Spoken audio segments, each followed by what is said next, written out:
नमस्ते. मी प्राध्यापक डॉक्टर आबासू शिंदे.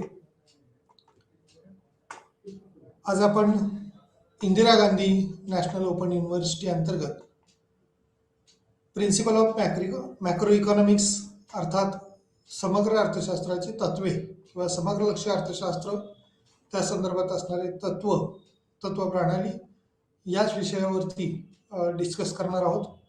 याच्या अंतर्गत block 1 issues in macro economics and national income accounting लेखा किंवा लेखापरीक्षण जमा आणि खर्चाच्या संदर्भातलं किंवा उत्पन्नाच्या स्वरूपाच्या उत्पन्नाच्या अनुषंगाने राष्ट्रीय उत्पन्न कशा पद्धतीने असेल नॅशनल इन्कम या अंतर्गत काही बाबी आपण ब्लॉक 1 मध्ये अर्थात BECC 133 या कोर्स कोडच्या अंतर्गत शिकणार आहोत. याच्यामधले असणारे विशेष करून युनिट 1 मध्ये इश्यूज अँड कन्सेप्ट समस्या आणि संकल्पना यावरती विशेष भर दिलेला आहे. आजच्या या स्लाइडमध्ये समग्र लक्ष अर्थशास्त्र किंवा सूक्ष्म लक्ष अर्थशास्त्र म्हणजेच मायक्रो इकॉनॉमिक्स आणि मॅक्रो इकॉनॉमिक्स असं म्हटलं जातं. मायक्रो इकॉनॉमिक्समध्ये सूक्ष्म घटकांचा किंवा लहानात लहान घटकांचा विचार किंवा वाहपोह हा केला जातो. एका व्यक्तीने किंवा एखाद्या युनिटने एखाद्या संस्थेनं केलेलं कार्य किंवा एखादा व्यक्ती बाजारपेठेत गेलेली स्थिती मग खरेदी करण्यासाठी कोणतीही वस्तूच्या संदर्भात असेल एक व्यक्ती एक कुटुंब त्या अनुषंगाने असणारा जो काही प्रवाह प्रक्रिया आपण म्हणतो त्या बाबतीत अशा अनेक बाबींचा वाहपोह हा मायक्रो इकॉनॉमिक्समध्ये म्हणजे सूक्ष्म अर्थशास्त्रात केला जातो. तर स्थूल किंवा समग्र लक्ष अर्थशास्त्रामध्ये संपूर्ण अर्थव्यवस्थेच्या किंवा जागतिक पातळीवरच्या ज्या काही घटना आपण म्हणूया त्या संदर्भात परंतु एका देशाचा एखाद्या याचा अभ्यास हा त्या अंतर्गत होऊ शकतो. समग्र म्हणजेच एकूणाचा विचार किंवा वाहपोह म्हणताना काही बाबीवर विशेष भर दिलेला असतो. त्यातील काही समस्या किंवा एकूणच इश्यूज त्या अंतर्गत असणारे जे आहेत त्याची मांडणी आपण बघणार आहोत. समस्या आणि संकल्पना कोणत्या कोणत्या असतात किंवा काय असू शकतात त्या या प्रस्तावनेच्या अनुषंगाने आपल्याला माहिती होणार आहे. समग्र अर्थशास्त्रात अभ्यास का करावा, काही त्याच्या संकल्पना आहेत का, काही संकल्पना ज्या सुस्पष्टपणे म्हणजे समग्र अर्थशास्त्राचा अभ्यासच करण्याची का गरज निर्माण झाली, कशासाठी याचा अभ्यास करावा या संदर्भातल्या आपल्याला बाबीवर पहिल्या प्रस्तावनेच्या नंतरच्या पॉईंटमध्ये विचार करायचा आहे. त्याचबरोबर काही संकल्पना या सुस्पष्ट किंवा अस्पष्ट स्वरूपाच्या असतात असं म्हटलं जातं, परंतु अनेकांना त्या संकल्पना समजत नाही आणि त्या संकल्पना समजून देण्याचं काम याच्यामध्ये शॉर्ट रन आणि लॉंग रन जो कन्सेप्ट आहे म्हणजे अल्पकाळ आणि दीर्घकाळ म्हटलं जातं त्याच्याही अगोदर स्टॉक अँड फ्लो म्हणजे संकलन जसं आपण म्हणतो त्यावेळी जे आपण या ठिकाणी असणाऱ्या अवेलेबल जो काही स्टॉक आहे तो विचारात घेतलाय आणि त्याबरोबर त्याचा प्रवाह किंवा तो फ्लो कशा पद्धतीने असू शकतो तो या संकल्पनेच्या भागामध्ये आपल्याला पाहायचा आहे.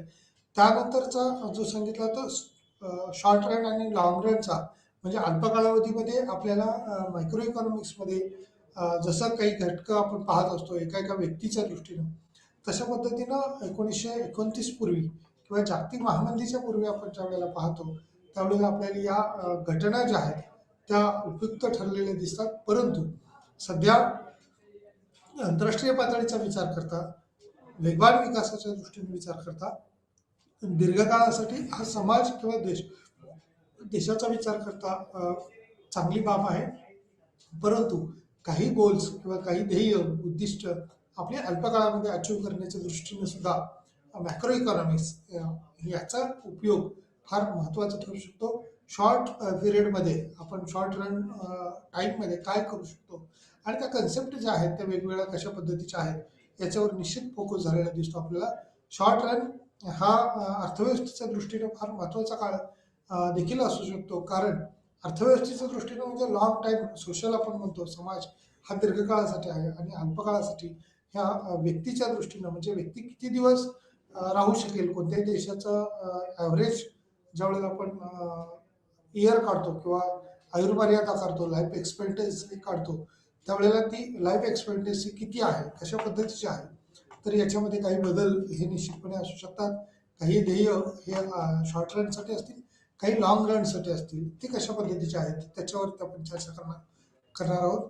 आर्थिक मॉडेल म्हणजे प्रोडक्शन ग्रोथ मॉडेल त्याला म्हटलं जातं. वृद्धीची संकल्पना त्या अनुषंगाने आपण पाहणार आहोत. याच्यामध्ये वाढीचा दर जो आहे तो कशा पद्धतीचा आहे, प्रोडक्शन पॉसिबिलिटी कर्व, वाढीचा दर आणि त्याचा उत्पादन शक्यता वक्र तो कसा असेल त्याच्यावरती थोडासा प्रकाश टाकणार आहोत किंवा चर्चात्मक त्या बाबीवर भर देतोय. आर्थिक वाढीचे महत्व किंवा त्याचं इम्पॉर्टन्स काय काय आहे, उत्पादन शक्यता वक्र तो कशा पद्धतीनं टर्न झालेला असेल, कट झालेला असेल, तो आपल्याला पाहायचा आहे. महागाई किंवा बेरोजगारी याच्यावरती आपण काही वेळेला पुढच्या याच्यामध्ये भर देऊया, परंतु या दोन पॉईंट्सच्या अनुषंगाने याच्यावर आपल्याला निश्चित काही बाबी या पाहाव्या लागतील. महागाई आणि बेरोजगारी किंवा व्यवसाय चक्र जे आहे ते अर्थव्यवस्थेचं कशा पद्धतीने होऊ शकतं फ्लो, बिझनेस सायकल्स आहे किंवा इन्फ्लेशन आणि अनएम्प्लॉयमेंट त्याच्यात भर दिलेला आहे. इम्पॉर्टन्स ऑफ इकॉनॉमिक ग्रोथ म्हटलंय म्हणजे उत्पादन शक्यता वक्र जो आहे त्याच्यातच आर्थिक वाढीचे जे इम्पॉर्टन्स आहे, महत्व आहे, ते कशा पद्धतीने आहे. याच्यात इंट्रोडक्टरी पार्टमध्येच आपण जर पाहिलं तर काही पॉईंटच्या किंवा हेडिंग बुलेट पॉईंट याच्यात दिलेले आहेत. कुठल्याही थेरॉटिकली लिहिण्याऐवजी याला काही पॉईंटमध्ये आपल्याला विश्लेषण म्हणता येईल. समग्र अर्थशास्त्र ही अर्थशास्त्राची शाखा आहे जिच्या वर्तनाचा अभ्यास याच्यामध्ये केला जातो. म्हणजेच एखाद्या देशाचं किंवा एखाद्या देशाची अर्थव्यवस्था आहे ती कशा पद्धतीने वर्तन करू शकते, ती कोणत्या पद्धतीनं इन्क्रीज होऊ शकते आपण म्हणूया. समग्र अर्थशास्त्र ही अर्थशास्त्राची एक ज्ञानशाखा आहे आणि त्या ज्ञानशाखेमध्ये अनेक विषयांचा अभ्यास आणि त्याच्यावरूनच सरकारला, मग केंद्र सरकार असो किंवा राज्य सरकार असो, काही ध्येय धोरण आखण्यासाठी या समग्र अभ्यासाचा उपयोग होत असतो. समग्र अर्थशास्त्र ही अर्थशास्त्राची एक चांगली शाखा किंवा 1929 नंतरची उदयाला आलेली वेगवेगळ्या विचारवंतांनी मांडलेले विचार त्याच्यामध्ये आहेत. मग केन्स सारखा विचारवंत असेल किंवा इतर अनेक विचारवंतांनी मांडलेले विचार त्या अनुषंगाने आपल्याला समग्र लक्ष अर्थशास्त्राची जी शाखा विस्तृत आहे ती सांगता येईल. ॲडम स्मिथ हा समग्र लक्ष अर्थशास्त्राच्या अनुषंगाने जनक म्हणून ओळखला जातो. संपूर्ण अर्थव्यवस्था ही अशा प्रकारे ते राष्ट्रीय चलांशी संबंधित आहे किंवा राष्ट्रीय पातळीवरचे जे चल आपण म्हणूया घटक आहे, मग चलनवाढ असेल, चलनवाढीच्या अनुषंगाने भाववाढ म्हणूया, इन्फ्लेशन रेशो सगळा आहे आणि चलन संकोच देखील किंवा भावघट आपण म्हणतो, मंदीची स्थिती म्हणतो, डिप्रेशनची जी काही स्थिती येईल त्या स्थितीला कशा पद्धतीने अर्थव्यवस्थेत सामोरं गेलं जातं किंवा जाऊ शकतं याचा विचार देखील आपल्याला करावा लागतो. संपूर्ण अर्थव्यवस्था ही अशा प्रकारे कार्यरत आहे की सारख्या एकूण चलांशी किंवा संबंधित बाबी ज्या आहेत त्या बाबींचा विचार त्याच्यामध्ये होऊ शकतो. त्या बाबीला त्याच्यात प्रायोरिटी असते. उत्पन्न, राष्ट्रीय वापर, राष्ट्रीय बचत, राष्ट्रीय गुंतवणूक, निर्यात, आयात अशा अनेक बाबीवरती या समग्र अर्थशास्त्रामध्ये प्रकाश टाकण्याचं काम केलं असतं. एखाद्या अर्थव्यवस्थेमध्ये GDP किती आहे किंवा स्थूल राष्ट्रीय उत्पन्न किती आहे याचे एकत्रित जोपर्यंत आपल्याला आकडेवारी येत नाही तोपर्यंत पुढील नियोजन करण्यासाठी आपल्याला ज्या काही बाबी आपण म्हणतो, ज्या काही समस्या ज्या आहेत त्याला आपल्याला सामोरं जावं लागतं. अर्थव्यवस्था कार्य करत असताना पुढील भविष्याचा विचार करून 1 वर्षासाठी आपल्याला किती उत्पन्न मिळवता येऊ शकतं आणि त्या अनुषंगाने आपण आतापासून किती खर्चाची तरतूद करू यावरती भर दिलेला असतो. म्हणजे संपूर्ण अर्थव्यवस्था ही अशा प्रकारे ते राष्ट्रीय किंवा सारख्या एकूण चलाशी संबंधित कार्य करते आणि त्या संपूर्ण चलाबरोबर कार्य करताना काही बाबी याच्यामध्ये उत्पन्नाच्या अनुषंगाने असेल, राष्ट्रीय त्याचा वापर किंवा यूज युटिलिटी आपण म्हणूया, सेव्हिंग असेल, बचत किती केली जाऊ शकते किंवा राष्ट्रीय गुंतवणूक असेल त्या इन्व्हेस्टमेंटच्या अनुषंगाने किंवा इम्पोर्ट एक्सपोर्ट, निर्यात आणि आयात वृद्धी दर कशा पद्धतीने असू शकतो याच्यावरती भर दिलेला आहे. केवळ सूक्ष्म आणि आर्थिक युनिट्सवर एकत्रीकरण होत नाही किंवा केलं जात नाही, तर त्याच्यात काही बाबतीत यावरती विशेष भर दिलेला असतो. उत्पन्न, राष्ट्रीय वापर, राष्ट्रीय बचत आणि राष्ट्रीय गुंतवणूक, निर्यात, आयात इत्यादी बाबीवरती विशेष करून भर दिलेला असतो.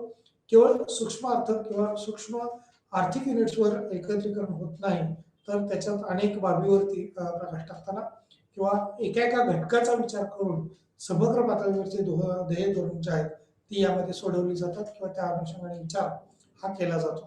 म्हणजेच सूक्ष्म किंवा मायक्रो इकॉनॉमिक्समध्ये छोट्या छोट्या घटकाचा किंवा एका एका घटकाचा वाहपोह किंवा अभ्यास चर्चा त्याच्यात केली जाते. तर समग्र लक्ष्य अर्थशास्त्रामध्ये एकूणाचा विचार केला जातो.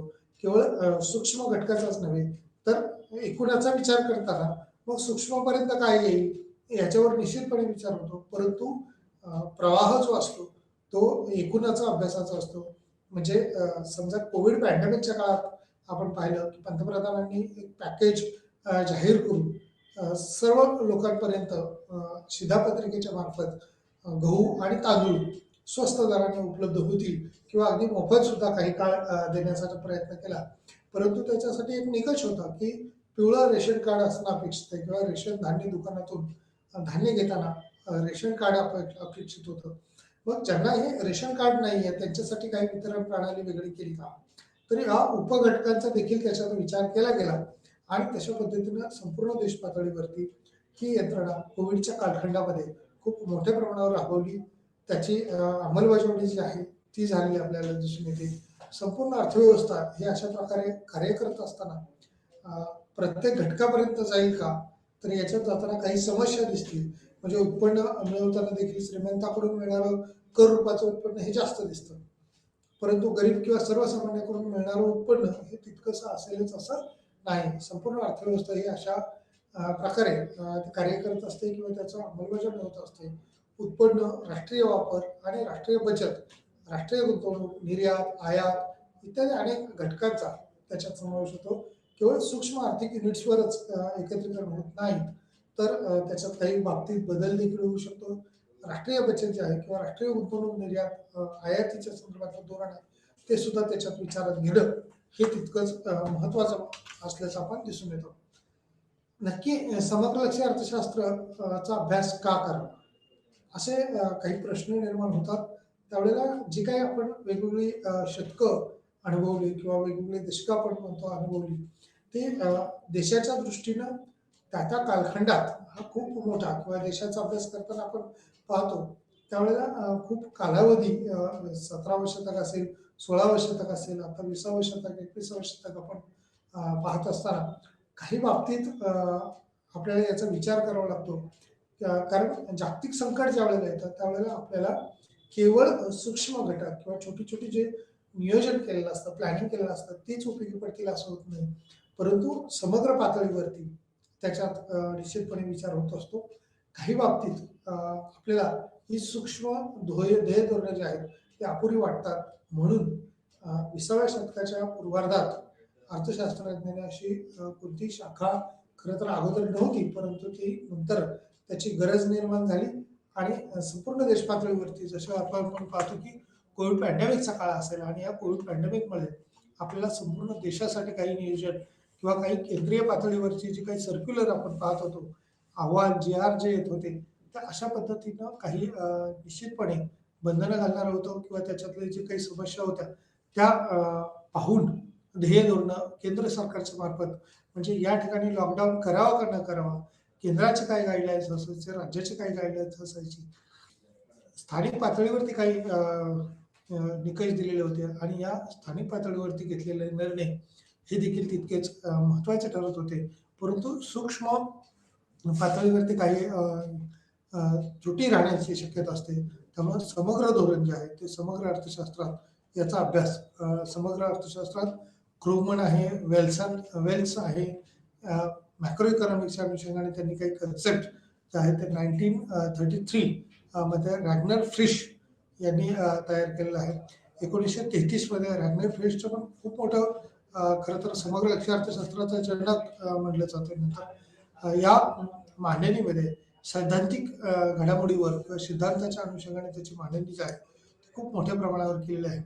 प्रकाशनानंतर मॅक्रो इकॉनॉमिक्सला फार महत्त्व आलं किंवा सैद्धांतिक घडामोडीबद्दल जी काही मांडणी आली पुढं त्याला जास्त महत्त्व दिलं. 1936 मध्ये जे केन्स यांनी मांडलेला जो सिद्धांत होता त्याच्यामध्ये देखील व्याज, रोजगार आणि पैशाचा सामान्य सिद्धांत असं म्हटलं जातं. इंग्लिशमध्ये त्याला असं म्हणू शकतो आपण एम्प्लॉयमेंट, इंटरेस्ट अँड मनी, अशा पद्धतीचा जो सिद्धांत होता तो केन्स यांनी मांडला.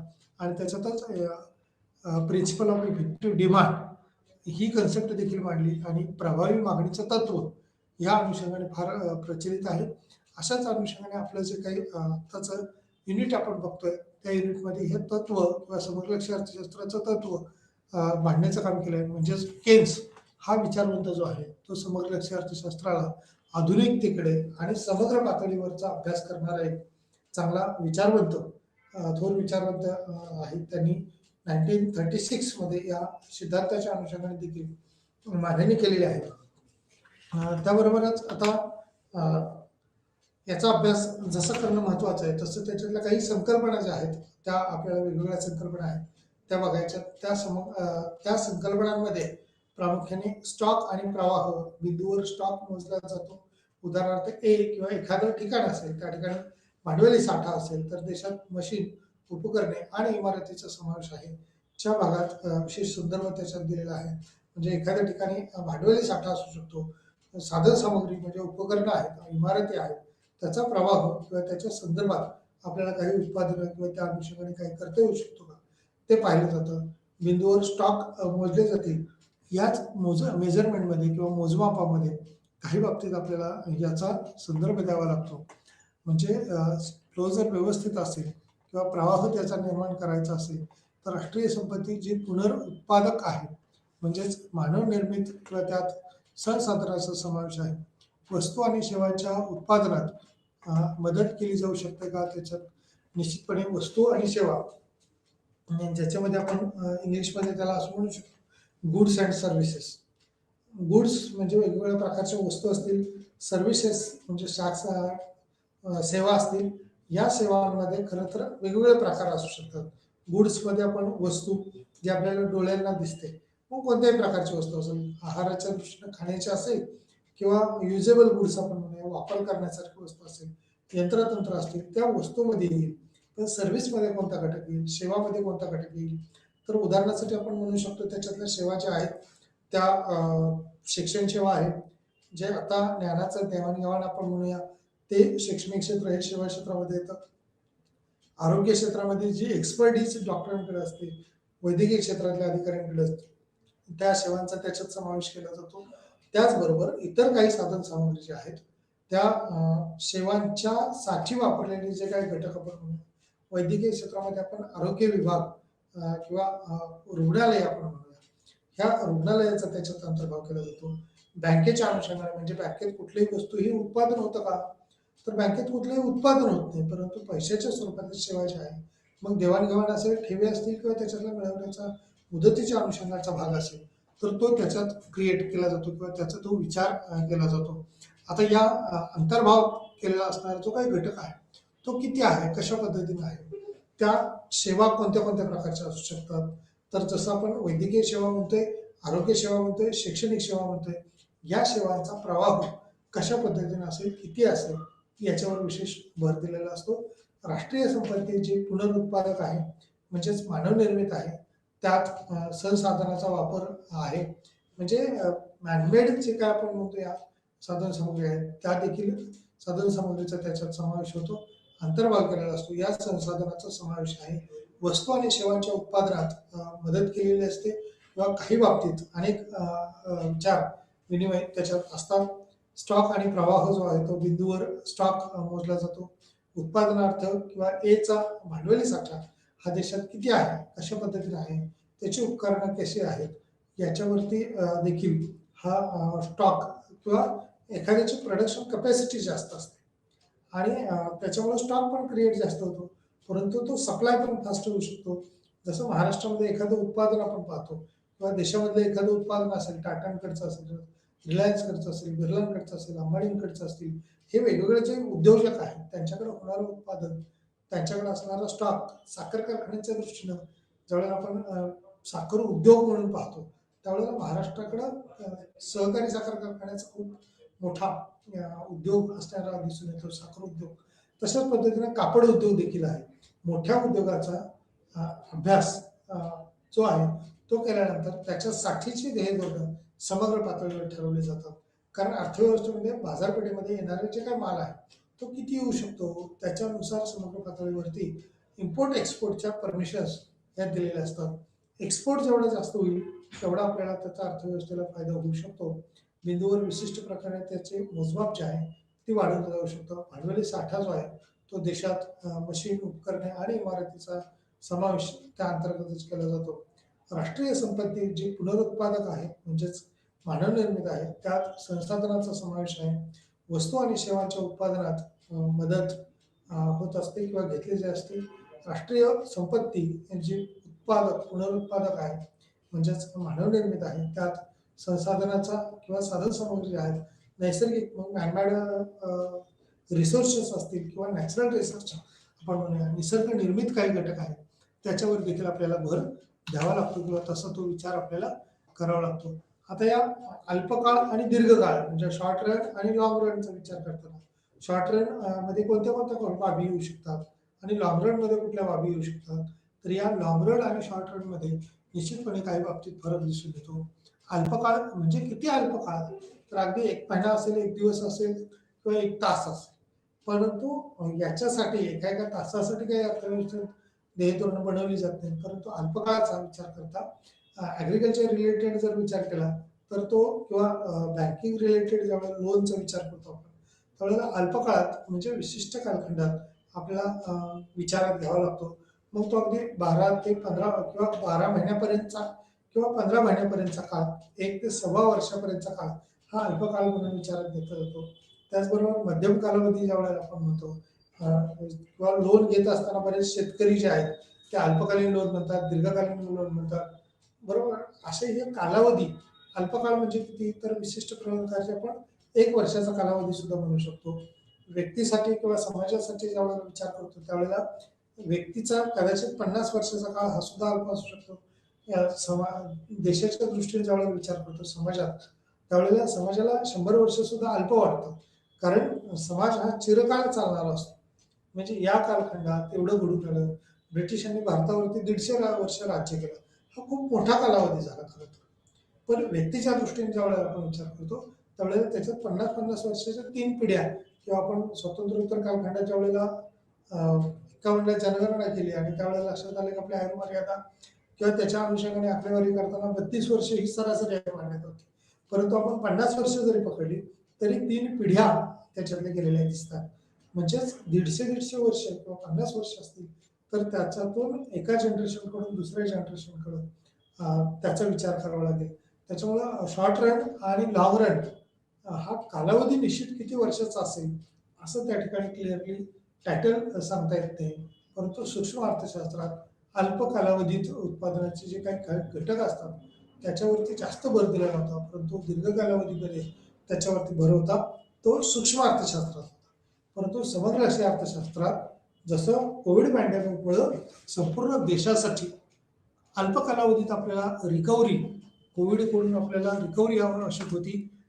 सरकार म्हणून सरकारची जबाबदारी त्यांनी पार पाडण्याच्या दृष्टीनं अल्पकाळातच मोठे किंवा समग्र देशाचा विचार करून काही ध्येयधोरण ठरवणं अपेक्षित होतं आणि त्याची मांडणी करावी लागत होती. अल्पावधीत उत्पादनाचे काही घटक जे आहेत ते निश्चित झालेले असतात. परंतु दीर्घ कालावधीमध्ये त्या घटकांचा वापर आपल्याला वाढवता येऊ शकतो. समग्र अर्थशास्त्रात अल्प आणि दीर्घकाळ दोन्हीलाही तितकं स्थान दिलेलं आहे. भांडवल आणि तंत्रज्ञान अल्पावधीत निश्चित केले जाईल असे गृहीत धरले जाते. ते असू शकतात परंतु काही विशिष्ट काळात केवळ दीर्घ कालावधीसाठी त्याची स्थिती जी आहे ती भिन्न असू शकते. अशा प्रकारे दीर्घकाळात असाठी कोणतीही बंधने नाहीत आणि काही उद्योग व्यवसायासाठी मात्र बंधनं ह्या दीर्घकाळाच्या दृष्टीनं आयात निर्यातीत आपल्याला बंधनं लादावी लागतात किंवा ठेवावी लागतात. म्हणजे कुठलेही फर्म असेल उद्योगधंदा असेल तर त्या उद्योगधंद्यासाठी आणि फर्म उत्पादनाचे जे काही सर्व घटक असतात त्यांना उत्पादन वाढू शकेल का तर ते उत्पादन कशा पद्धतीने वाढेल किती वाढेल त्याचा विचार आपल्याला करावा लागतो. फर्म आणि फर्म उत्पादनाचे जे काही सर्व घटक असतात त्याचा विचार करून उत्पादन वाढवू शकेल या शॉर्ट रनमध्ये आणि लॉंग रनमध्ये ते किती वाढू शकेल कशा पद्धतीने वाढू शकेल त्याचा वाहप किंवा विचार होणं अपेक्षित आहे. सूक्ष्म अर्थशास्त्रात किंवा अल्प कालावधीमध्ये विचार करताना तो कदाचित केलेला नसतो, परंतु दीर्घकाळासाठी आपल्याला याच्यावरती आपल्याला विशेष भर द्यावा लागेल. फर्म आणि फर्म उत्पादनाचे जे काही सर्व घटक आहेत ते उत्पादित अवस्थेमध्ये किंवा उत्पादनाच्या प्रक्रियेमध्ये त्याला वेगळं असं स्थान असतं. या स्थानातूनच म्हणजे एखाद्या उद्योगधंद्याचं जसं आपण साखर कारखाना उद्योग बघितला, साखर उद्योग बघितला, तसं शेती उत्पादनातलं एखादं हंगाम आपण म्हणूया अगदी 6 महिन्याचा असतो किंवा एखादं पीक आपण म्हणतो एका वर्षाचं असेल. परंतु साखर ज्या वेळेला उद्योग बघतो आपण त्यावेळेला हा साखर उद्योग हा तयार झालेली किंवा झालेली साखर ही दीर्घ कालावधीमध्ये सुद्धा आपल्याला वापरता येते किंवा शेतमालातलं उत्पादन झालेलं कडधान्याचं उत्पादन आपण काही काळासाठी जास्त वापरू शकतो. परंतु इंडस्ट्रियल गुड्स ज्या वेळेला आपण पाहतो त्यावेळेला म्हणजे एखादी वस्तू असेल, मग मोबाईल असेल, टीव्ही असेल किंवा एखादी फोर व्हीलर असेल, टू व्हीलर असेल, एखादं इलेक्ट्रॉनिक कोणताही आयटम असेल, समजा मी पाहतोय आपल्याकडे तर कॅमेरा असेल किंवा वॉच असतील, ह्या दीर्घ कालावधीमध्ये सुद्धा त्याची मागणी वाढण्याची शक्यता असते. त्यामुळे ही उत्पादनं म्हणजे टिकाऊ स्वरूपाची जी उत्पादनं आहेत त्याची मागणी ही दीर्घ काळामध्ये पण येईल आणि अल्प कालावधी देखील. परंतु नाशवंत वस्तूची मागणी जी आहे ती अल्प कालावधीसाठी त्याची मागणी विचारात घ्यावी लागते, अन्यथा किमती डाऊन करून जेवढं शक्य आहे तेवढ्यात देखील उत्पादनाचं पर्टिक्युलरली आपण म्हणूया तेवढा खर्च किंवा तशा पद्धतीनं कव्हर करण्याच्या दृष्टीनं ते मार्केटमध्ये विकावं लागतं. आता हे जर नाही विकलं गेलं तर काय होईल, तेवढंच मालाचं जी काही कॉस्टिंग असेल तेवढं कॉस्ट सुद्धा आपल्याला कव्हर होणार नाही. त्यामुळे अल्प कालावधीत उत्पादनाचे काही घटक हे निश्चित केले जातात. त्याच्या सहाय्याने भांडवल आणि तंत्रज्ञान जे आहे ते विचारात घेतलं जातं. अल्प कालावधीत ते निश्चित आहे किंवा निश्चित त्याचा भाग विचारात घेतलेला आहे. परंतु दीर्घ कालावधी मात्र तशा पद्धतीचं घडून येताना दिसेलच असं होत नाही. कारण दीर्घ कालावधीतली स्थिती कदाचित बदललेली असेल, मुबलक स्वरूपात भांडवल असेल, नवीन आधुनिक म्हणून आपण संशोधित केलेलं तंत्रज्ञान असेल, यंत्र असेल. आता पूर्वी जर बघितलं तर हमाल किंवा लोक जे सर्वसामान्य लोक होती ते धान्य उचलण्यासाठी किंवा बांधकाम क्षेत्रातलं आपण पाहूया सिमेंट असेल, वाळू असेल, तर प्रत्येक वेळेला ते हाताने पाठीमध्ये फावड्याच्या साह्याने पाठीमध्ये भरलं जायचं सिमेंट आणि माल मिक्स केला जायचा आणि त्याच्या साह्याने भिंती बांधल्या जायच्या. म्हणजे सिमेंट, वाळू, वीट ही जी काही बांधकामासाठी लागणारी साधन सामग्री होती ही साधन सामग्री प्रत्येक वेळेला शारीरिक कष्टातून ही वापरली जायची किंवा काम केलं. सध्या मात्र आपण पाहतो की हे सर्व यांत्रिकीकरण आल्यामुळं याचं मानवी किंवा लेबरच्या सहाय्यानं काम खूप कमी झालेलं दिसतं आपल्याला. आणि हे काम कमी झाल्यामुळं त्याचे फायदे हे आणखी पुढचं काम जे आहे ते चांगलं व्हायला किंवा यंत्रतंत्र वापरल्यामुळं त्याची ॲक्युरेसी यायला मदत झाली. पूर्वीच्या काळात आणि आताच्या काळात म्हणजे अल्पकाळ आणि दीर्घकाळात हा फार मोठा फरक जाणवत असल्याचं आपण पाहतोय.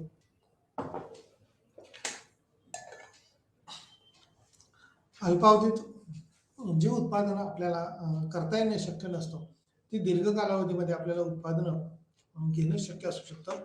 फर्म आणि फर्म उत्पादनाचे सर्व घटक जे आहेत ते कशा पद्धतीने आहेत किंवा काय कार्य करू शकतात त्या अनुषंगाने त्याच्यातला बदलाव किंवा परतावा आपल्याला झालेला दिसून येईल. आता आर्थिक मॉडेलमध्ये जर काही आपण पाहिलं तर कुठले कुठले घटक येऊ शकतात. याच्यात आर्थिक मॉडेलच्या अनुषंगाने जे काही सिद्धांत मांडलेले आहेत आधुनिक विचारवंतांनी, खरं तर हे सिद्धांत खूप मोठे आणि वेगवेगळ्या पद्धतीनं प्रत्येक विचारवंतांनी त्याच्यावर विचार केलेला आहे. त्या विचारातून आलेली जी काही माहिती आहे ती खूप दीर्घ स्वरूपाची किंवा वेगवेगळ्या पद्धतीवर असू शकते. त्याचा वाहपोह या ठिकाणी आपण करण्याचा प्रयत्न करणार आहोत. उत्पन्न म्हणजे GDPच्या अनुषंगाने आपण पाहतो इन्कम सेक्टर कशा पद्धतीने वाढू शकतो, त्याचा ग्रोथ कसा होऊ शकतो, प्लॅन केला असेल व्यवस्थित तर इन्फ्लेशन रेशो आपल्याला वाढलाही नाही पाहिजे, परंतु जास्तीचं उत्पन्न देखील सरकार म्हणून मिळवण्याचा प्रयत्न आपल्याला करावा लागेल. या उत्पन्नाच्या अनुषंगाने दरडोई उत्पन्न असेल, व्यक्तिगत उत्पन्न असेल, व्यय शक्य खर्च किंवा खर्चयोग्य उत्पन्न म्हणतात, व्यय शक्य उत्पन्न किंवा उत्पन्नाचा चक्राकार प्रवाह याचा देखील अंतर्भाव या उत्पन्नाच्या अनुषंगाने म्हणजे एका व्यक्तीकडून जे काही मानवी श्रम असतील समजा ते केले जातील किंवा कौशल्य असतील, संयोजक असतील, तर त्याच्याकडून श्रम उद्योगधंद्याकडे याचं स्थानांतरण होत असतं. म्हणजे चक्राकार प्रवाह जो आहे तो म्हणजे कुठल्या तरी कुटुंबातला घटक किंवा भूमी, श्रम, भांडवल आणि संयोजक हे उद्योगधंद्यासाठी अपेक्षित असतं आणि त्याच्या आधारावरती काही उत्पादन घेतली जातात. तयार झालेलं जे काही उत्पादन असेल किंवा त्याचा मोबदला म्हणून कामगारांना वेतन दिलं जातं किंवा संयोजक असतील त्यांना त्याचं मोबदल्याच्या अनुषंगाने दिलं जातं आणि जमीन जर घेतलेली असेल एखाद्या कुटुंबाकडून तर त्याला त्याचं वेतन व्याज खंड दिलेला असतो. म्हणजे जमिनीचा खंड असतो, श्रमिकाचं वेतन असतं, भांडवल घेतलं असेल तर त्याचं व्याज दिलं जातं आणि भूमी, श्रम, भांडवल आणि संयोगाखाली नफा होतो तर वेतन हे कामगारांना दिलं जातं. म्हणजे उत्पन्न आणि उत्पादन या अनुषंगाने ज्यावेळेला आपण पाहतो त्यावेळेला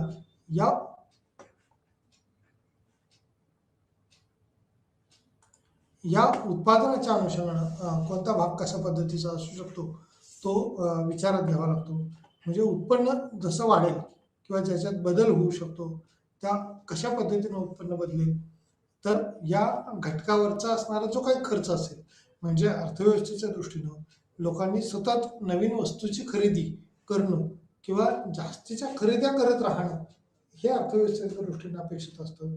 त्यामुळं समोरच्या घटकांची मागणी वाढते, उत्पादन वाढतं.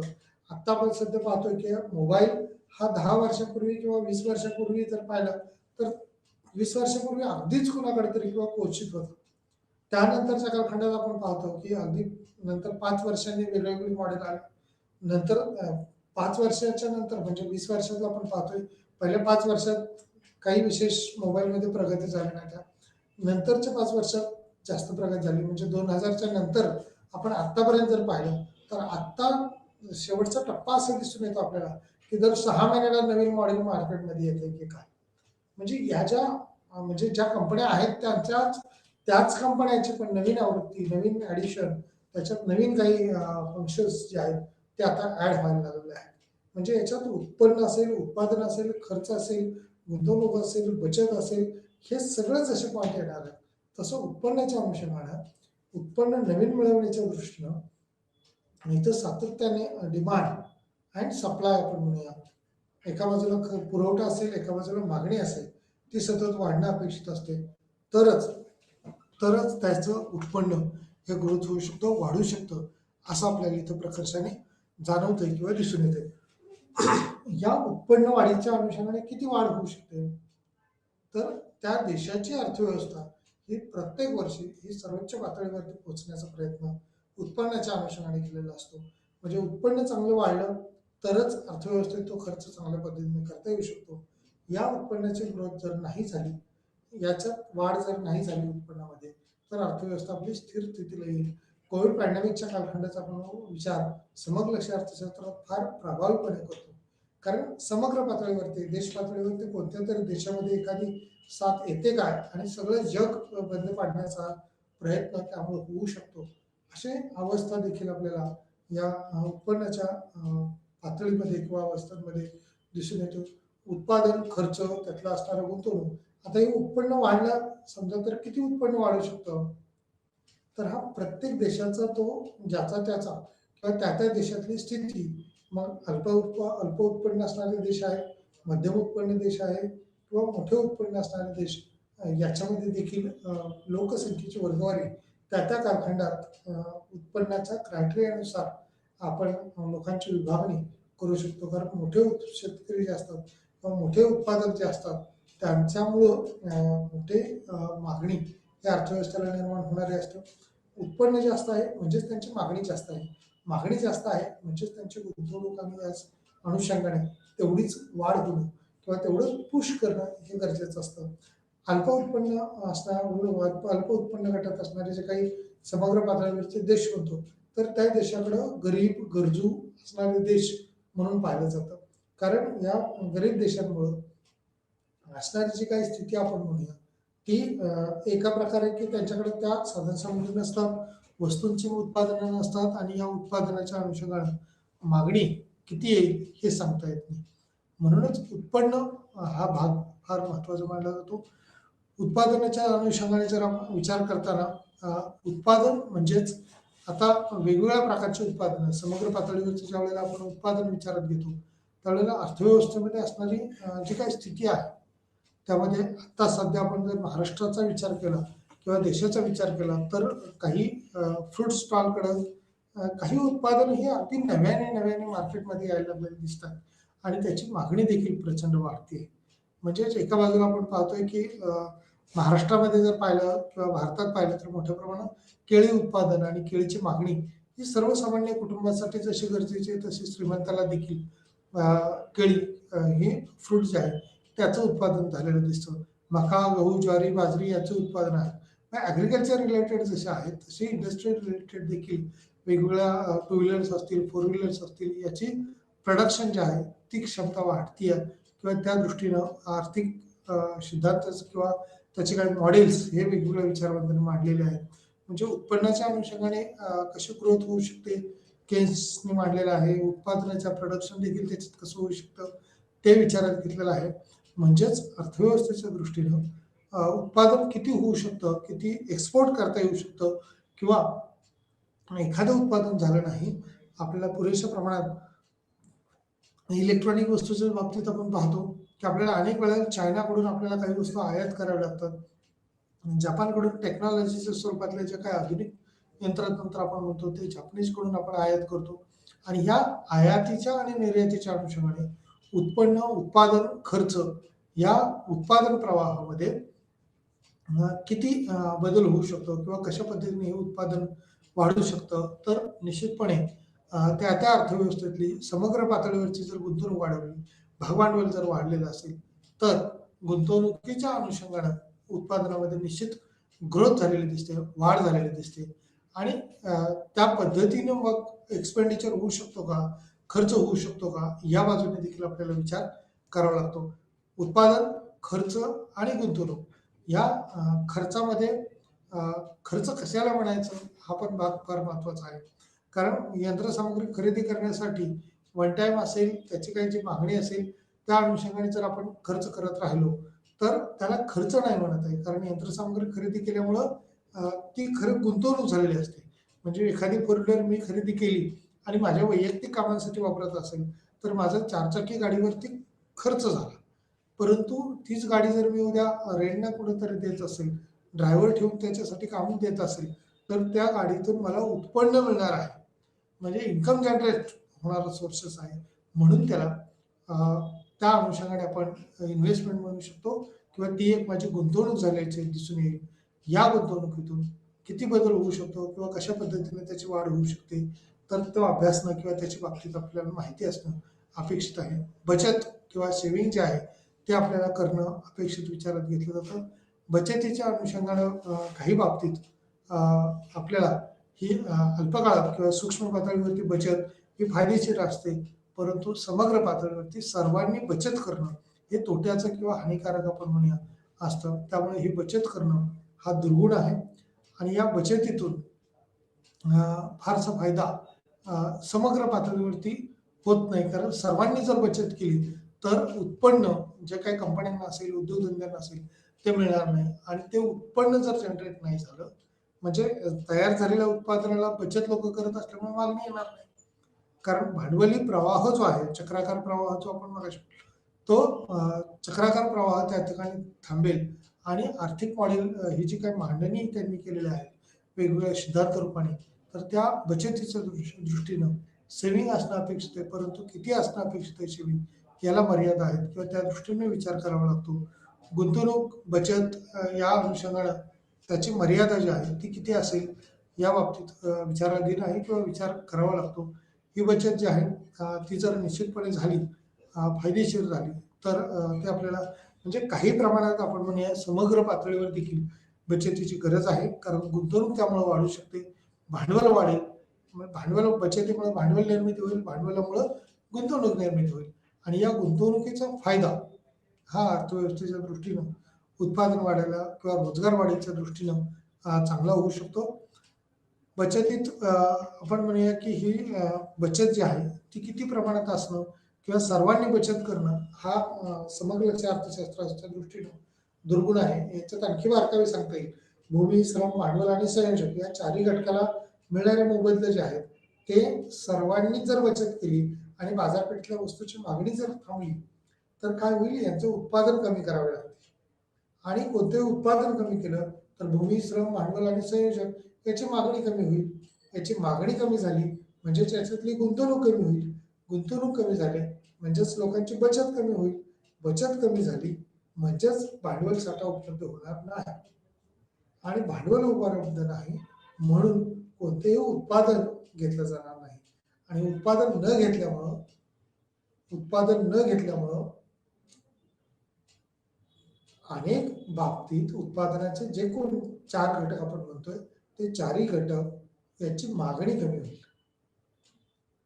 म्हणजेच भूमी, श्रम, भांडवल आणि संयोजन या चार घटकाची मागणी कमी होईल.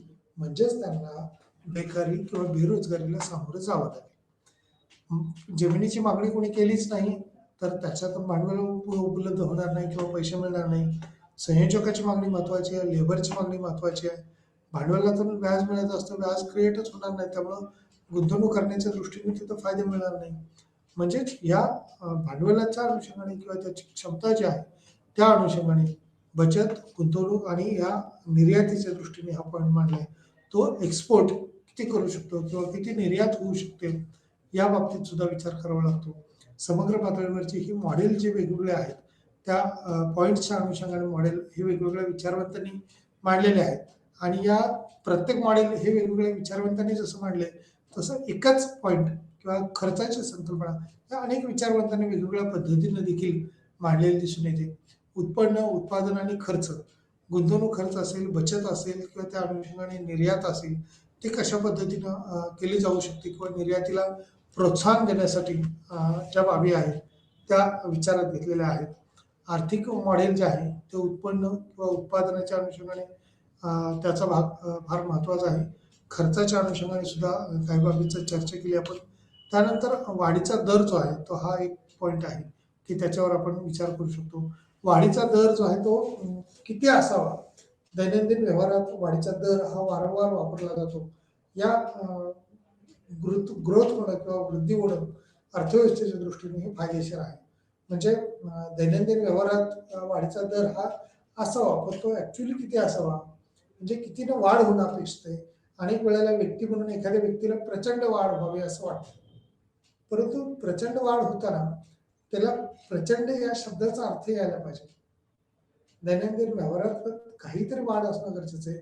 मग ते उत्पन्नाच्या अनुषंगाने असेल, बचतीच्या अनुषंगाने असेल, गुंतवणुकीच्या अनुषंगाने असेल, अशा अनेक बाबतीतले आपण विचारात घेऊ त्यावेळेला ती वाढ ही म्हणजे इन्फ्लेशन आपण म्हणूया पाहिजे तर भाववाढ जशा पद्धतीने म्हणतो तशा पद्धतीनं याच्यातल्या प्रत्येक घटकामधली वाढ जी आहे ती वाढीचा दर हा निश्चितपणे असावा.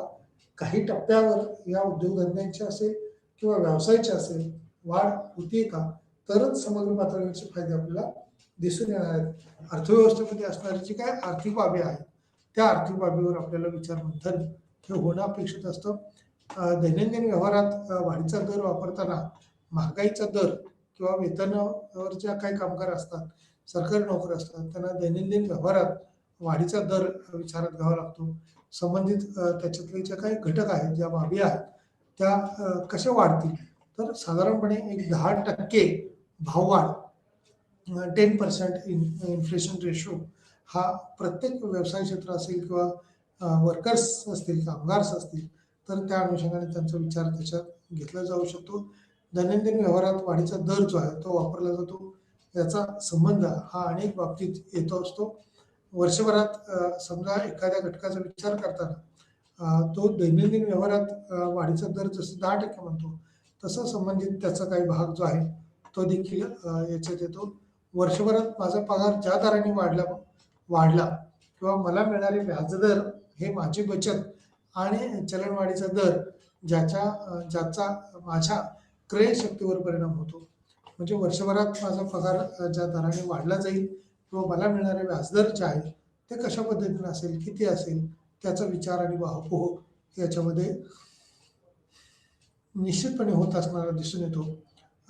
बचत आणि चलनवाढीचा जो दर आहे, ज्याचा या क्रयशक्तीवर खरे परिणाम घडून येतो आणि तो क्रयशक्ती समता सिद्धांत हा देखील याच्यातच मांडलेला असतो. क्रयशक्ती म्हणजे जसं की आपण मगाशी म्हणालो की गुंतवणूक जर चांगली जास्त असेल एखाद्या उद्योग व्यवसायाची, तर त्या गुंतवणुकीतून भांडवल निर्मिती मोठ्या प्रमाणात झालेली असते आणि ती साधन सामग्री तो ते उद्योगधंदे जे असतात त्याची मागणी मोठ्या प्रमाणावर करते आणि या भांडवलाची मागणी जर मोठी होत असेल तर त्यातून अर्थव्यवस्थेला एक सबलता यायला मदत होत असते किंवा उद्योग हा सक्षम होत असतो. म्हणजेच एखाद्या व्यक्तीचं मिळणारं उत्पन्न हे वर्षभरात एखाद्याला जर समजा काही 5 लाख रुपये 6 लाख रुपये पगार मिळत असेल, म्हणजे महिन्याला 50,000-50,000 रुपये पगार मिळेल, वर्षभरासाठी 6 लाख रुपये पगार मिळाला, तर त्याला एका वर्षी मिळालेला पगार आणि दुसऱ्या वर्षी मिळणारा पगार याच्यात किती तफावत येऊ शकते, याच्यात कशा पद्धतीने वाढ होऊ शकते, ते आपल्याला पाहणं अपेक्षित आहे किंवा त्याच्यावर आपल्याला भर द्यावा लागतो. आता वर्षभरात जर ही मागणी वाढत जातीये किंवा असणारा पगार जो आहे तो कसा वाढेल, तो साधारण 10% एवढी जर वाढ आपण विचारात घेतली, म्हणजे 1% असेल तर या ठिकाणी काही रक्कम ही वाढलेली दिसेल आपल्याला, म्हणजे निश्चितपणे 50,000 रुपये असतील तर 500 रुपये वाढलेली दिसेल 1% असेल तर. त्याच जागेला 10% असेल तर 5,000 रुपये उत्पन्न वाढेल. म्हणजे 10% वाढ ही अपेक्षित आहे प्रत्येक वर्षाला. म्हणजे 50,000 पगार असेल तर त्याचा 55,000 पुढच्या वर्षाला पगार होणं अपेक्षित आहे. म्हणजे 10% एवढी ग्रोथ निश्चितपणे झालेली आपल्याला दिसेल. परंतु उत्पन्नाचा दर जसा वाढत जाईल तशा पद्धतीने अर्थव्यवस्थेतली महागाई ही वाढत जाते वेगवेगळ्या टप्प्यावरती. त्याच्या मिळणारे जे काही उत्पन्नाचे फ्लो आपण म्हणूया ते बदललेले असतात. मिळणारे व्याजाचे दर जे आहेत ते देखील त्या अनुषंगाने बँकांचे जे रेट्स असतात, म्हणजे सर्व्हिस सेक्टरचा आपण जो विचार करणार आहोत, त्या सेवा क्षेत्रामध्ये बँकिंग रेट विचारात घेतलेले आहेत आणि या बँकिंग रेटमध्ये सध्याचा आपण महाराष्ट्राच्या किंवा आरबीआयने डिक्लेअर केलेल्या अनुषंगानं आणि वेगवेगळ्या बँका ज्या आहेत त्या देत असणार जे काही होम लोन आपण म्हणूया, कार लोन असं म्हणूया, याचं एक ॲव्हरेज आकडेवारी ही विचारात घेतली जाते किंवा ती डोळ्यासमोर असते आणि त्या पद्धतीनं त्याच्यात बदल झालेला असतो. वर्षभरात मिळणारा पगार तो किती असू शकतो, बचत आणि चलनवाढीचा दर हा ज्याचा किंवा त्या अनुषंगाने क्रयशक्तीवर त्याचा परिणाम होतो. इथे एक भाग विचारात घेतला जातो किंवा चलनवाढीचा जो दर आहे ज्याचा याच्यावरती परिणाम झालेला दिसत नाही. म्हणजे क्रयशक्तीवर परिणाम किती होऊ शकतो, तर खरेदी शक्तीवर निश्चित परिणाम होऊ शकतो. जर बचत जास्त केलेली असेल तर सध्याची खरेदी क्षमता जी आहे ती खूप कमी असेल, परंतु बचत कमी केली असेल आणि खर्च जास्त होत असेल तर चलनवाढीवरती म्हणजे किंवा त्याच्यावरती जास्त प्रभाव असू शकतो. दुसऱ्या बाजूला व्याजाचे दर जर समजा कमी झाले, इंटरेस्ट रेट ज्या वेळेला कमी असतील त्यावेळेला देखील अर्थव्यवस्थेमध्ये जास्तीचा पैसा हा खरेदीकडे जातो आणि व्याजाचे दर जर समजा ठेवीवरती व्याजाचे दर जर वाढलेले असतील तर या व्याजातून लोक नफा कमवण्याचा प्रयत्न करतील. म्हणजेच एका बाजूला सोन्याची मागणी ही कशावर अवलंबून असते, तर आरबीआयच्या धोरणावरती, कारण ठेवी जर तिथं ठेवल्या तर त्यांना मिळणारं उत्पन्न किती आहे आणि त्याबरोबर इकडल्या एका बाजूला मिळणारा खर्च किती आहे याचा आपल्याला विचार करावा लागतो. म्हणजे व्याजदर आणि त्याच्याशी संबंधित असणाऱ्या बाबी या विचाराधीन असतात किंवा विचारात घ्यावे लागतात आणि चलनवाढीचा दर जो आहे तो त्याच्या अनुषंगाने किंवा ज्याचा क्रयशक्तीचा विचार त्याच्यात येणं अपेक्षित असतं. येथे ए ही भारताची लोकसंख्या कोणत्या दराने आहे आणि याबद्दल मला व्यापक स्तरावर स्वारस्य असू शकते किंवा वाढत आहे किंवा जीडीपीत वाढ होत आहे याचा अभ्यास हा मॅक्रो इकॉनॉमिक्समध्ये किंवा समग्र लक्ष्य अर्थशास्त्रात प्रामुख्याने केलेला दिसतो. या समग्र लक्ष्य अर्थशास्त्रात केलेल्या अभ्यासातून म्हणजे एका बाजूला लोकसंख्या विचारात घ्यावी लागते, दुसऱ्या बाजूला त्याला असणाऱ्या अपेक्षित म्हणजे व्यापक स्तरावरती ही लोकसंख्या आपण जर 1936 ची लोकसंख्या सॉरी 1951 ची लोकसंख्या पाहिली तर केवळ 36 कोटी एवढी लोकसंख्या होती. सध्या आपण अमेरिकेची लोकसंख्या पाहतो त्यावेळेला क्षेत्रफळाच्या दृष्टीने अमेरिका ही भारताच्या जवळपास 4 पट एवढे क्षेत्रफळ जास्त आहे, जमीन जास्त आहे, मुबलक उपलब्धता आहे जमिनीची. म्हणूनच त्या ठिकाणचे असणारे जे काही इन्फ्रास्ट्रक्चर आपण म्हणतोया बांधकाम जे म्हणतो ते मोठ्या प्रमाणावरती किंवा अवेलेबिलिटी इथं 1 BHK, 2 BHK, 4 BHK अशी जास्त प्रमाणात बंगलो टाईप जास्त दिसेल. परंतु भारतात जर आपण पाहतो त्यावेळेला शहरीकरणाचा तर प्रभाव वाढलेलाच आहे. परंतु लँड टोटल जे पॉप्युलेशन आहे, एकूण लोकसंख्या आपण 51 नंतर आता 2021 कडे जर पाहताना किंवा 22च्या दृष्टीने आपण त्यावेळेला लोकसंख्या पाहतो, जी 2011 मध्ये ही लोकसंख्या केवळ 121 कोटीपर्यंत होती. आणि आता 2021-22 मध्ये ज्यावेळेला आपण करू लोकसंख्येची जनगणना, त्यावेळेला ती निश्चित 138 कोटीपर्यंत पोहोचलेली आपल्याला दिसेल किंवा 135 कोटीच्या पेक्षा जास्त झालेली असेल. म्हणजे लोकसंख्या ही एका बाजूला झपाट्याने वाढणारी आहे आणि दुसऱ्या बाजूला आपण पाहतोय की या समग्र धोरणांचा विचार किंवा वाहप्रवाह ज्यावेळेला केला जातो त्यावेळेला या वाढत्या लोकसंख्येवर नियंत्रण किंवा निर्बंध आणण्याच्या दृष्टीनं जसे उपाय केले जातील तसं यांना आवश्यक असणाऱ्या गोष्टींचा देखील किंवा बाबींचा देखील आपल्याला मोठ्या प्रमाणावर विचार करावा लागतो. या विचारात किंवा या बाबींमध्ये भारताची जी काही लोकसंख्या आहे ती कोणत्या दराने आहे किंवा कशा पद्धतीने बदललेली आहे त्याचा व्यापक एक स्तर जो आहे तो विचारात घ्यावा लागतो. त्याची वाढ किंवा GDP कशा पद्धतीने वाढत आहे त्यात भर दिलेला असतो. वर्षभरात या न वाढलेल्या उत्पन्न असतील किंवा त्याच्या संदर्भातल्या काही बाबी असतील त्या पाहिल्या जातात आणि बचत आणि चलनवाढीचा दर जो आहे तो ज्याचा किंवा क्रयशक्तीच्या अनुषंगाने असेल तर तो आपल्याला पाहावा लागतो. या क्रयशक्तीवर परिणाम होतो. इथे भारताची लोकसंख्या ही कोणत्या दराने आहे याबद्दल मला व्यापक स्तरावर स्वारस्य असू शकते.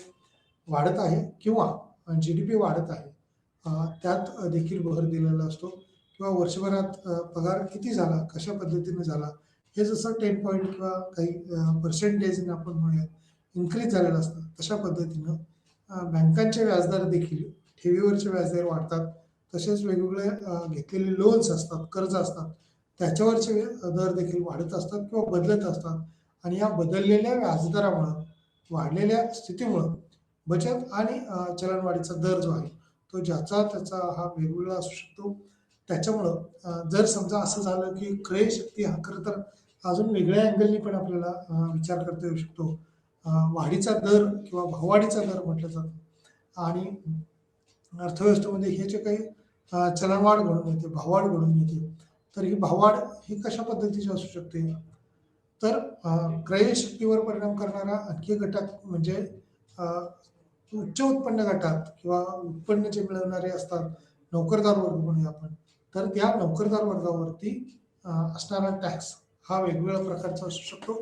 त्या दरामध्ये जर वाढ झाली तर सरकारकडून होणारी ही वाढ ही सरकारच्या अनुषंगाने जसं आपण GSTतली वाढ म्हणू शकतो तसे बँकांचे सुद्धा रेट्स जे आहेत ते बदललेले असतात आणि त्यामुळे अर्थव्यवस्थेला तितका सुखदपणे विचार करताना क्रयशक्ती म्हणजे समजा माझ्याकडं 1 लाख रुपये मला दर महिन्याला पगार मिळतो आणि त्याच्यात आपण 1 लाख म्हणण्या अगोदर आपण मला पूर्वी 50,000 रुपये पगार मिळत होता.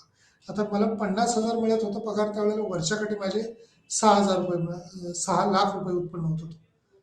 12 महिन्याचं 12 म्हणजे 60,000 किंवा 6 लाख रुपयापर्यंत गेलो. तशाच अनुषंगाने माझं उत्पन्न वाढत वाढत जर समजा 1 लाख पेक्षा जास्त झालं किंवा 1 लाख रुपये झालं तर 12 महिन्यासाठीचं हे माझं उत्पन्न जे आहे ते उत्पन्न जाईल 12 लाखावरती. त्यामुळं माझ्यावरती बसणारा जो टॅक्स असेल, माझ्या उत्पन्नावर बसणारा जो टॅक्स आहे तो निश्चितपणे वाढलेला असेल. याला डायरेक्ट टॅक्स म्हटलं जातं, प्रत्यक्ष कर असं म्हटलं जातं. आणि या प्रत्यक्ष करामध्ये अर्थव्यवस्थेतल्या जो कोणता उत्पन्न मिळवणारा घटक आहे त्याच्यावर त्याचा डायरेक्ट परिणाम होतो, डायरेक्ट इम्पॅक्ट आपण म्हणूया. तो डायरेक्ट इम्पॅक्ट जो आहे तो तिथं दिसून येतो. प्रभावीपणे त्याची क्रयशक्ती त्या ठिकाणी म्हणजे जर 20% मला टॅक्स अगोदर 10% मला अगोदर टॅक्स बसवत होतं, ज्यावेळेला माझं 3 लाख रुपये उत्पन्न होतं, 3.5 लाख रुपये उत्पन्न होतं आणि सरकारच्या धोरणाच्या अनुषंगाने 6 लाख रुपये हे मी दुसऱ्या उत्पन्न गटात म्हणजे 20% टॅक्स मला लागू शकतो. आणि जर मी 10 लाखापेक्षा जास्त उत्पन्न वर्षाला घेतोय त्यावेळेला मला टॅक्स जो आहे तो 30% पर्यंत लागू शकतो. म्हणजे माझं जर उत्पन्न 30% काढून घेतलं तर माझं म्हणजे टॅक्स वजा जाता, म्हणजे 10% जर टॅक्स असेल, समजा माझं जे काही रेशो असेल त्या रेशोनुसार, तर 100 रुपयातून 10 रुपये म्हणजे काढून घेतले आणि त्यामुळे मला क्रय शक्तीवर माझा परिणाम होतो. कारण 100 रुपये तर मला पगार आहे, तर 100 रुपयातून 10 रुपये काढून घेतले म्हणजेच 90 रुपये राहिले आणि 90 रुपयातून मला खरेदी करायची. माझा टॅक्स जर 10 रुपयाऐवजी 20% झाला, म्हणजे 10%वरून 20% गेला, तर मला मिळणारा पगार हा 80 रुपये मिळणार आहे आणि त्याच्यावर मला खरेदी करायची आहे. म्हणजे माझी क्रयशक्ती ही 80 रुपयाची झाली. माझी क्रयशक्ती जर समजा 30% टॅक्स लागला, तर माझी क्रयशक्ती ही 30%, म्हणजेच माझे 30 रुपये 100रातले काढून घेतले जातील आणि 70 रुपये राहतील. त्यावेळेला या 70 रुपयातून मला खरेदी करायची आहे. एकूण उत्पन्न वाढत असतं, परंतु टॅक्स रूपाने सरकार हे उत्पन्न काढून देखील घेत असतं. हे काढून घेतलेलं उत्पन्न आपल्याला ते सरकारला साधारणपणे फॉर्म 60 या माध्यमातून जे कोणी जे टॅक्सच्या संदर्भातली फायलिंग करतात, म्हणजे सीए असतात, प्रत्येक व्यक्ती हा सीएच्या माध्यमातून किंवा स्वतः ऑनलाईन पद्धतीने सध्या आता टॅक्स हे पेड करत असतात. टॅक्स पेड केल्यानंतर सरकारकडून त्याची जी काही पोचपावती, म्हणजे वाढीचा अभ्यास हा समग्र अर्थशास्त्रात अशा वेगवेगळ्या घटकांच्या दृष्टीनं आपल्याला लोकसंख्येच्या अनुषंगाने असेल, इतर बाबतीत असेल, तो केला जाईल. म्हणजे व्यक्तीनं बचत कशा पद्धतीने करावी, समाज तिथं अर्थव्यवस्थेच्या दृष्टीनं कशा पद्धतीनं क्रयशक्तीच्या दृष्टीनं विचार केला जाईल, लोकसंख्येच्या बदलत्या प्रवाहाच्या दृष्टीनं जीडीपी मध्ये आपली कशी ग्रोथ होऊ शकते, किती ग्रोथ होऊ शकते, याचा देखील आपल्याला विचार हा करावा लागतो. आम्ही आमच्या दैनंदिन व्यवहारात वाढीचा दर वापरतो, म्हणजे किती वाढ होऊ शकते अर्थव्यवस्थेत आणि किती होऊ शकत नाही, या दृष्टीनं जसं महत्व आहे तसं क्रयशक्ती किंवा उत्पन्नाचे रेशो जे आहेत ते बदलतात. पगारदार मिळवणारे उत्पन्न असेल, म्हणजेच या संकल्पना ज्या आहेत बेसिक लेवलच्या मॅक्रो इकॉनॉमीच्या अनुषंगाने आपण आता याच्यात पाहत आहोत.